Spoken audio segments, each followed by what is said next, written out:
Hello student, स्वागत है आप सभी का आज के सेशन में। कैसे हैं आप सभी लोग? चलिए बच्चे स्टार्ट करते हैं आज की खबरों को पढ़ना। सबसे पहली न्यूज एनवायरनमेंट की है। ठीक है, एनवायरनमेंट आरआरबी के एग्जाम में बहुत इंपॉर्टेंट बच्चे एक टॉपिक है। ठीक है, सीबीटी 2 में पूछा जाता है, सीबीटी 1 में भी इसके क्वेश्चन आते हैं। ठीक है, तो एनवायरनमेंट में क्या न्यूज है? बिहार के कटिहार में स्थित गोगाबील झील। ठीक है, गोगाबील अधिकतर जो है यहाँ पे बिहार वाले क्षेत्र में, बंगाल वाले क्षेत्र में। ठीक है, यहाँ पे बच्चे झीलों को ना बील कहा जाता है। ठीक है, तो गोगाबील झील है नवंबर 2025 में भारत का 94th नंबर का रामसर साइट बन गया है। ठीक है, और बिहार में अब टोटल जो है 6 रामसर साइट हो गई हैं। तमिलनाडु और यूपी के बाद ये आपका तीसरे स्थान पे आ गया है। ठीक है, भारत की अगर हम बात करें तो टोटल रामसर स्थल जो है भारत में 94 है। और अपने टोटल नंबर ऑफ वेटलैंड के साथ में ब्रिटेन जो है आपका पहले नंबर पे है, मैक्सिको आपका दूसरे नंबर पे है, और भारत जो है आपका तीसरे नंबर पे है। ठीक है, ये भी याद रखिएगा। बाकी बचे जिन जगहों को रामसर स्थल घोषित किया जाता है वो एक संधि के तहत किया जाता है। ठीक है, जिसे हम क्या कहते हैं? रामसर संधि कहा जाता है, रामसर कन्वेंशन इसे कहा जाता है। और ये कब हुआ था? ये ईरान में हुआ था 1971 में। ठीक है, तो 1971 में एक जो है सम्मेलन हुआ था, कन्वेंशन हुआ था।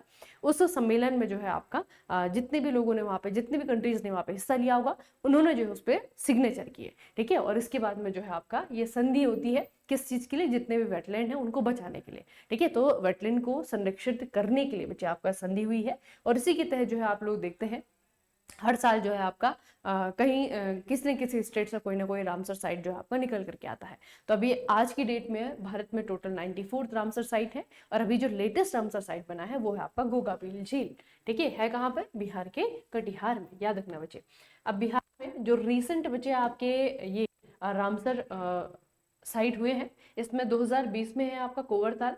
ठीक है, इसे कांवरताल भी कहा जाता है। 2024 में ही आपका नागी पक्षी अभ्यारण्य है। 2024 में ही आपका नकटी पक्षी अभ्यारण्य है।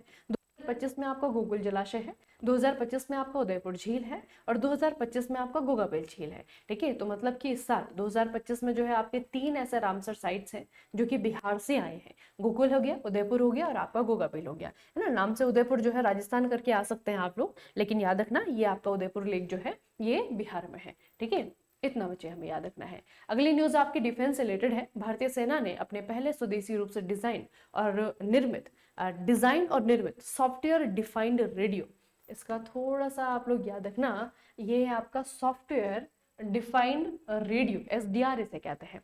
ठीक है, एसडीआर की आपूर्ति के लिए एक अनुबंध पर हस्ताक्षर किए हैं। ये एसडीआर प्रणालियां रक्षा अनुसंधान एवं विकास संगठन यानी कि डीआरडीओ के द्वारा डेवलप की गई है। और इनका उत्पादन भारत इलेक्ट्रॉनिक्स लिमिटेड यानी कि बीएल के द्वारा किया जाएगा। अच्छा, सॉफ्टवेयर डिफाइंड रेडियो होता क्या है? What is SDR? एसडीआर एक प्रकार का वायरलेस संचार उपकरण है जो कि पारंपरिक हार्डवेयर घटकों जैसे कि मिक्सर, फिल्टर और एम्पलीफायर इनको सॉफ्टवेयर से बदल देता है। ठीक है, तो याद रखना बच्चे कि what is SDR? Software defined radio is a type of wireless communication device. ठीक है, तो ये एसडीआर जो है किसके लिए बनाए गए हैं? भारतीय सेना के लिए बनाए गए हैं। इनका डिजाइन डीआरडीओ ने बनाया है और ये जो है बीएल के द्वारा बनाए जाएंगे। ठीक है, तो ये पूछा जा सकता है कि डीआरडीओ का बीएल के साथ में या फिर भारतीय सेना का बीएल के साथ में, डीआरडीओ के साथ में जो है एसडीआर को लेकर के क्या हुआ है? एक एग्रीमेंट है ना, अनुबंध पे जो है हस्ताक्षर किए गए हैं। ठीक है, एसडीआर याद रखिएगा बच्चे। अगली न्यूज आपकी अपॉइंटमेंट से रिलेटेड है। Vice admiral B Shiv Kumar ने 1 नवंबर 2025 को भारतीय नौसेना के 40वें 40th मटेरियल प्रमुख के रूप में कार्यभार संभाला है। उन्हें वाइस एडमिरल किरण देशमुख का स्थान लिया है। ठीक है, तो याद रखना बच्चे, हमारी नेवी के, ठीक है, vice admiral B Shiv Kumar, इनको बनाया गया है 40वें मटीरियल प्रमुख। ठीक है, 40वें मटीरियल प्रमुख। ठीक है, याद रखिएगा, material of the Indian chief of material of the Indian navy, नाम है इनका एडमिरल बी शिव कुमार। अगली न्यूज बच्चे आपकी इंटरनेशनल है। भारत ने मलेरिया, डेंगू और लिशमेनियासिस जैसी वेक्टर जनित बीमारियों से निपटने में मदद करने के लिए अफगानिस्तान को 16 टन से ज्यादा दवाइयां भेजी हैं। ठीक है, प्रश्न बनेगा भारत ने हाल ही में कौन से देश को लगभग 16 टन की दवाइयां भेजी हैं मलेरिया, डेंगू जैसी बीमारियों का इलाज करने के लिए? तो ये है आपका अफगानिस्तान। ये दवाइयां और डायग्नोस्टिक किट देश के राष्ट्रीय मलेरिया और अन्य वेक्टर जनित रोग निवारण कार्यक्रम में मदद करेंगे। ठीक है, तो याद रखिएगा अफगानिस्तान को हमने 16 टन से ज्यादा दवाइयां भेजी हैं। अगला बच्चे, आईएएस अधिकारी संजय गर्ग ने 1 नवंबर से भारतीय मानक ब्यूरो यानी कि bureau of Indian standard BIS इसके महानिदेशक यानी कि डायरेक्टर जनरल का पदभार ग्रहण किया है।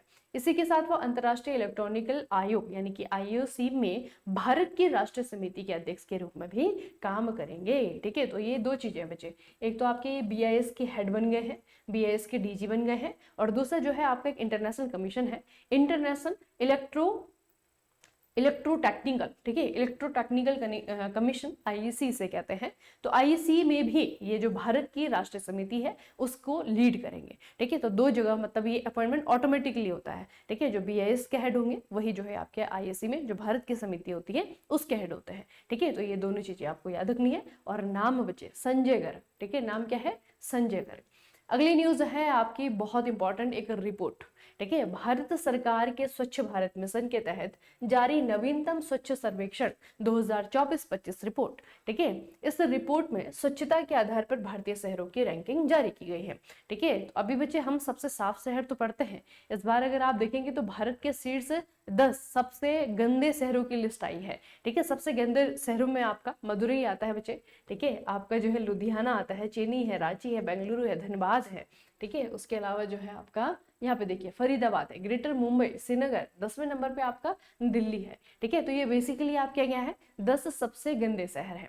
ठीक है, उसके अलावा इंदौर, सूरत और नवी मुंबई ने भारत के सबसे स्वच्छ शहरों के रूप में नव स्थापित सुपर स्वच्छ लीग, ठीक है, सुपर स्वच्छ लीग में प्रतिष्ठित स्थान प्राप्त किया है। तो ये तो इनमें आपका नवी मुंबई को अगर छोड़ दे, इंदौर सूरत को हम पढ़ते हैं बार बार, है ना, तो इंदौर और सूरत को और जो है आपका नवी मुंबई, ये तीनों जो है आपके इसमें टॉप में है। अहमदाबाद, भोपाल, लखनऊ, रायपुर, जबलपुर मजबूत प्रदर्शन करते हुए देश के सबसे स्वच्छ शहरों में स्थान प्राप्त किया है। ठीक है, तो ये बच्चे आपको याद रखना है। एक तो इंदौर, सूरत और नई मुंबई ये आपके सुपर स्वच्छ लीग में आए हैं। ठीक है, इसमें आपके टॉप 3 है। और उसके अलावा कुछ और शहर हैं जो कि आपके क्लीनेस्ट सिटी की जो कैटेगरी है वहां पे आए हैं, है ना। अहमदाबाद हो गया, भोपाल हो गया, लखनऊ हो गया, रायपुर हो गया, जबलपुर हो गया। ठीक है, तो याद रखना ये इस बार का नवीनतम स्वच्छ सर्वे रिपोर्ट है। ठीक है, क्या है ये? स्वच्छ सर्वे रिपोर्ट, अवार्ड नहीं है, ये आपका है स्वच्छ सर्वे रिपोर्ट। ठीक है, 2024-25 के बेस पे है। और इसमें जो है आपका सबसे गंदे शहरों को आप देख रहे हैं। ठीक है, सबसे गंदे शहरों में जो है आपका दिल्ली अगर आप देखेंगे आपका लास्ट में है। ठीक है, श्रीनगर, ये बच्चे आपका जम्मू कश्मीर वाला श्रीनगर, है ना, ग्रेटर मुंबई हो गया, फरीदाबाद हो गया, इनको याद रखना। और साफ वालों को एग्जाम में वैसे साफ वाले ज्यादा पूछे जाते हैं ना, तो साफ वाले में इंदौर बच्चे एक तो बहुत बार जो है आपका, है ना, जब से ये रिपोर्ट शुरू हुई है लॉन्च होनी या फिर पब्लिश होनी, तब से यही आपका पहले नंबर पर रहता है। तो इंदौर है, सूरत है और साथ में आपका नवी मुंबई है। ठीक है, अगली न्यूज है, मद्रास उच्च न्यायालय ने क्रिप्टो करेंसी को भारतीय कानून के तहत संपत्ति घोषित कर दिया है। यह एक ऐसी संपत्ति है जो कि स्वामित्व, कब्जे और विश्वास के योग्य होगी। ठीक है, याद रखिएगा बच्चे, ये मद्रास हाईकोर्ट, ठीक है, मद्रास हाईकोर्ट के द्वारा कहा गया है कि property capable of ownership, position and trust. ठीक है, तो जो आपकी क्रिप्टो करेंसी जिनको हम डिजिटल करेंसी भी कहते हैं, उनको जो है एक तरीके से भारतीय कानून के तहत क्या कर दिया है, इन्होंने संपत्ति घोषित कर दिया है। यह फैसला रुति कुमारी बनाम जानमाई लैब्स ऑप्ट, ये थोड़ा सा याद रखिएगा बच्चे, ये केस है ना, ये आपका केस है। इस केस की सुनवाई करते वक्त जो है मद्रास उच्च न्यायालय के द्वारा ये घोषणा की गई है। अब क्या होता है जब हम इस तरीके के मामले देखते हैं, ओबीसी बात है, अब अगर ये फैसला आया होगा, है ना, फैसले के बाद में जो है इसको दोबारा से सुप्रीम कोर्ट में भी चैलेंज किया जा सकता है ना। अगर ये मामला सुप्रीम कोर्ट में जाता है तो तब देखते हैं कि सुप्रीम कोर्ट क्या कहता है ना। लेकिन अभी जो है मद्रास हाईकोर्ट ने ये कहा है, न्यायमूर्ति एन आनंद वेंकटेश ने अपने फैसले में कहा है कि इसमें कोई संदेह नहीं है कि क्रिप्टो करेंसी एक संपत्ति है, यह ना तो मूर्त संपत्ति है और ना ही आपका मुद्रा। ठीक है, तो याद रखना बच्चे, ये जो है आपका किसके द्वारा कहा गया है, मद्रास हाईकोर्ट के द्वारा कहा गया है। अगला है, केंद्रीय कोयला और खान मंत्रालय के मंत्री यानी कि मिस्टर जी किशन रेड्डी, इन्होंने नई दिल्ली में कोयला शक्ति, ठीक है, कोयला शक्ति स्मार्ट कोल एनालिटिक्स डैशबोर्ड, स्कार्ड और कोयला भूमि अधिग्रहण प्रबंधन और भुगतान पोर्टल का वर्चुअल लॉन्च किया है। इसमें आपकी काफी सारी चीजें हैं। ठीक है, एक तो बच्चे आपको याद रखना क्लैंप, ये पहले भी हुआ था क्लैंप, एक क्या है, वेबसाइट है यानी कि पोर्टल है। ठीक है, ये इन्होंने लॉन्च किया है। उसके अलावा जो है इन्होंने कोयला शक्ति, ठीक है, कोयला शक्ति स्मार्ट कोल एनालिटिक्स डैशबोर्ड, ठीक है, ये आपका स्कार्ड है और एक आपका क्लैंप है, ठीक है। तो ये जो है आपके पोर्टल्स है, इनका वर्चुअल लॉन्च किया है, ठीक है। और ये किसने बनाए हैं, तो ये आपके बनाए गए हैं NICDC के द्वारा, ठीक है। और ये किसके द्वारा पावर्ड, मतलब किसने जो है इनको संचालित किया है, तो ये है आपका एकीकृत लॉजिस्टिक इंटरफेस प्लेटफॉर्म ULIP के द्वारा इसको जो है आपका संचालित किया गया है, ठीक है। तो इसमें आपको याद रखना है कि कोयला शक्ति है ना, कोयला शक्ति किसने लॉन्च किया है, तो ये आपका लॉन्च किया गया है जी किशन रेड्डी, जो कि हमारे कोयला और खान मंत्रालय के मंत्री जी हैं, ठीक है, इतना याद रखना। और बाकी बच्चे सबसे इंपॉर्टेंट चीज जो आपको बार बार पूछी जाती है वो है उद्देश्य, क्या करेंगे हम इनसे। कोयला संचालन की वास्तविक समय की निगरानी, डेटा संचालित शासन और दक्षता में सुधार करना, ठीक है। तो इसमें आपका क्या क्या है, एक बच्चे मॉनिटरिंग बेसिकली है ना, जो शब्द है आपके, मॉनिटरिंग होगी, गवर्नेंस जो है आपका देखा जाएगा, और एफिशिएंसी ऑफ कोल ऑपरेशंस, ठीक है। जो कोल ऑपरेशंस हो रहे हैं हमारे देश में, है ना, कोयले के जो है आपका खदान हो रहा है, उसको फिर आपका दूसरे देशों में बेचा जा रहा है, तो जितने भी आपके कोल ऑपरेशंस है उनकी एफिशिएंसी भी देखी जाएगी, किस तरीके से जो है आपका वो एफिशिएंट और ज्यादा हो सकते हैं, ठीक है। तो इसे बच्चे याद रखना है कि आपका लॉन्च किया गया है कोयला शक्ति। अगली न्यूज है लद्दाख के प्रसिद्ध शिक्षाविद, नव प्रवर्तक और जलवायु कार्यकर्ता सोनम वांगचुक, इनको टाइम मैगजीन ने the 100 most influential climate leaders of 2025 इसकी लिस्ट में जगह दी है। सोनम वांगचुक को डिफेंडर्स श्रेणी में शामिल किया गया है और उनके पर्यावरण कार्य और नवाचार को टाइम पत्रिका ने विश्व स्तर पर मान्यता दी है। हालांकि वे अभी राष्ट्रीय सुरक्षा अधिनियम यानी कि NSA के तहत गिरफ्तार हैं, ठीक है। तो ये आपको पता होना चाहिए कि बच्चे इन पे जो है NSA लगा है, राष्ट्रीय सुरक्षा अधिनियम, ठीक है। ये कानून बहुत सख्त होता है बच्चे, ठीक है, बहुत सख्त कानून होता है, और ये अधिकतर उन लोगों पे लगाया जाता है जो कि देशद्रोह के जिन पे आपके एलिगेशंस लगते हैं, है ना, देश में अशांति फैलाने के जिन पे एलिगेशंस लगते हैं।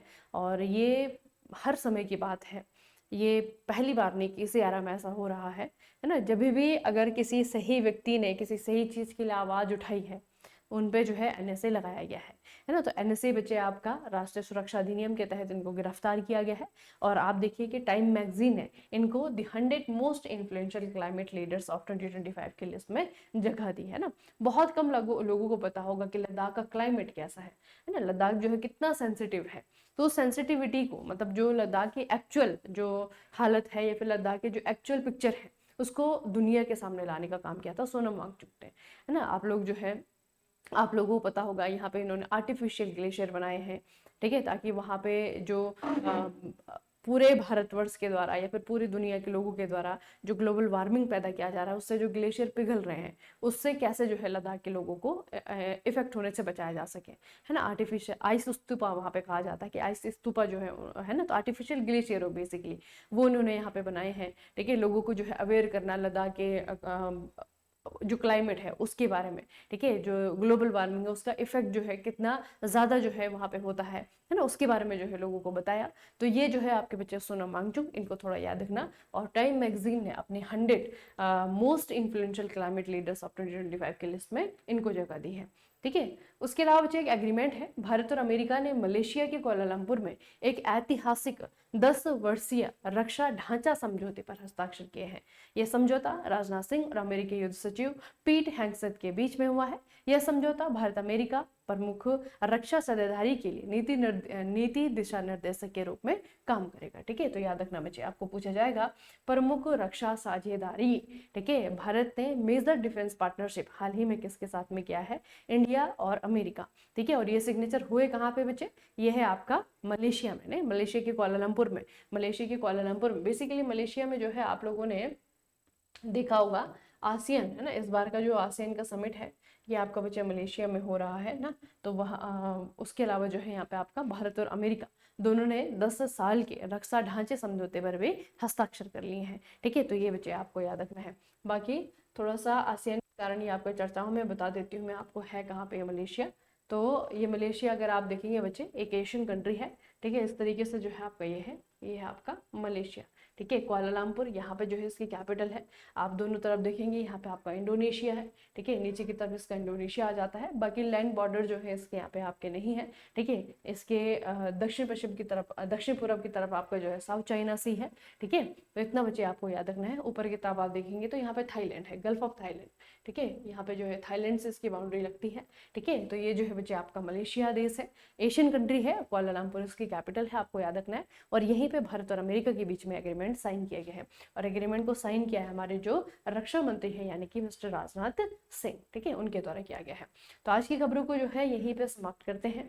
उसके अलावा आई होप आप लोगों ने जो है आरआरबी जेईई के लिए अपनी स्ट्रैटेजी बना ली होगी, है ना। हर बच्चे की स्ट्रैटेजी अलग होती है, अपना अपना टाइम डिस्ट्रीब्यूट कीजिए अपने हिसाब से, जितना भी आपके पास में समय की अवेलेबिलिटी है उसके हिसाब से बच्चे टाइम को डिस्ट्रीब्यूट कीजिए, ठीक है। अच्छे से जो है आप मेहनत करिए, और इन महीनों में मेहनत करना बहुत इंपॉर्टेंट है। बाद में इससे पहले जो है आपका, आप लोग नोटिफिकेशन का ही इंतजार कर रहे थे, कब आएगा कब आएगा। एप्लीकेशन फॉर्म भरे जाने स्टार्ट हो गए हैं, तो बस फॉर्म भरिए बिना किसी डाउट के, है ना। डाउट जो जब तक है तब तक जो है क्लियर करिए वो डाउट को, उसके बाद में जो है फॉर्म भरिए अच्छे से, और उसके बाद में जो है आप लग जाइए प्रिपरेशन में, ठीक है। तो सारी जो आपके दिमाग के डाउट हैं उनको क्लियर करने के बाद में ही बच्चे प्रिपरेशन में उतरना है, ठीक है। और आज ही से, कल ही से डिसाइड कर लेना है कि मुझे ऐसे करना है, आगे की जर्नी मेरी ऐसी होनी चाहिए, ठीक है। ये जो है आप लोगों को डिसाइड कर लेना है, तो बहुत अच्छे से जो है आप कर लेंगे, है ना। और मुझे विश्वास है अगर ईमानदारी से करेंगे, बिना डिस्ट्रक्शन के अगर आप इस प्रोसेस में उतरते हैं, ठीक है, तो बहुत आराम से जो है आपका एग्जाम क्लियर हो जाएगा, है ना। बाकी तरीके की चुनौतियाँ आती हैं, बाकी तरीके की चुनौतियाँ आती हैं, लेकिन उसको दूर करना भी, वो भी जो है अपने आप में प्रिपरेशन का ही, जो आप एग्जाम के प्रिपरेशन करते हैं ना, तो एग्जाम के प्रिपरेशन में सिर्फ इतना नहीं है बच्चे कि आप जो है सिलेबस खत्म कर लें, आप जो है चीज़ों को रिवाइज कर लें, चीज़ों को लंबे समय तक कैसे याद रखें, है ना। सिर्फ यही नहीं होता है प्रिपरेशन का मतलब। प्रिपरेशन का मतलब होता है डेडिकेशन, अपने आप को झोंकना पड़ता है, अपने आप ने कंफर्ट जोन से बाहर निकलना पड़ता है, ठीक है। हम बचपन में जो है, अब पुरानी जो चीज़ें अगर हम देखें, आप अगर कंपेयर करें, तो अभी आप बच्चे जिस जोन में हैं, है ना, थोड़ा सा भी जो है आपको कंफर्ट अगर मिल रहा है कहीं पे, है ना, तो उसको डिस्कम्फर्ट करना जो है वो ज़रूरी है। नहीं तो अगर डिस्कम्फर्ट नहीं होगा तो फिर जो है सपने पूरे नहीं होंगे, है ना। कंफर्ट में रह करके जो है सपने कभी पूरे नहीं होते हैं, ठीक है। तो अपने आप को थोड़ा सा अपने कंफर्टेबल जो जोन है उससे बाहर निकालिए, ठीक है। थोड़ा सा और पुश कीजिए, और पुश कीजिए, और तब तक करते रहिए जब तक आपके सपने पूरे नहीं होते हैं, ठीक है। चलिए फिर आज का सेशन हम यहीं पे समाप्त करते हैं, मिलते हैं फिर किसी और सेशन में। तब तक के लिए पढ़ते रहिए, बढ़ते रहिए। आप सभी का बहुत बहुत धन्यवाद।